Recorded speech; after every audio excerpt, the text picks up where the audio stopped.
That's not a bug. It's a feature.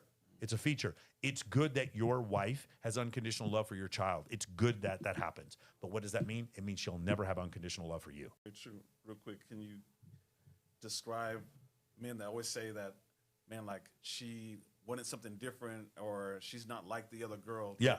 But women select like alike, like because all women are picky and men are simple. Yes. So is it a survival tactic for women? That's why they're picky, or is it?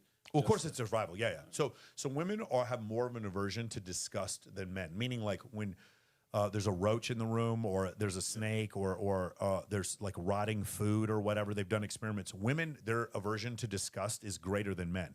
Also, pregnancy sickness, morning sickness that women get in the first trimester of pregnancy. What is that? It's an immune evolutionary adaptation, so that the fetus does not get poisoned because you ate foods that had toxins or that had pathogens in them. Does that make sense? That's why women experience morning sickness. In fact, there's another experiment they did where women who experience morning sickness are actually 3 times more likely to not experience automated abortions. You know, women will have spontaneous abortions. The child will just die for whatever reason.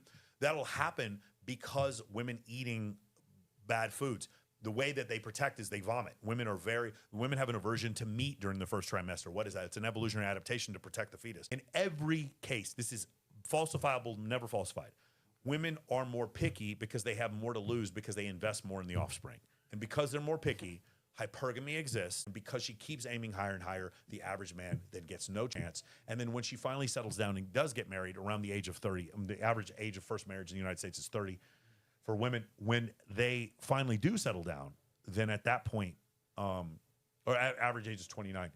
When they finally do settle down, that's when you start seeing high levels of divorce and women claiming that they are settling for 5s.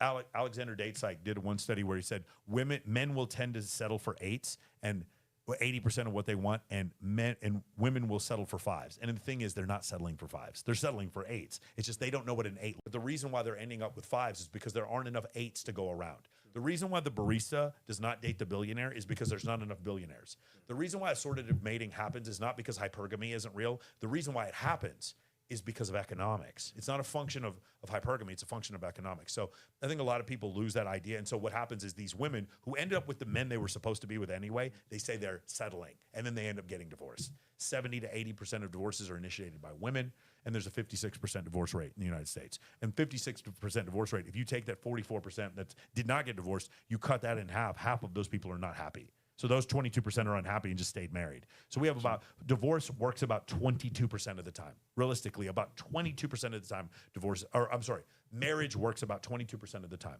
Okay. Actual 22% of the time it works. Consider anything else. But no, there's a 78% chance that your marriage is going to fail. Doesn't mean you're going to get divorced. There's a 56% chance you're going to divorce. There's another 22% chance that you're going to be married and unhappy.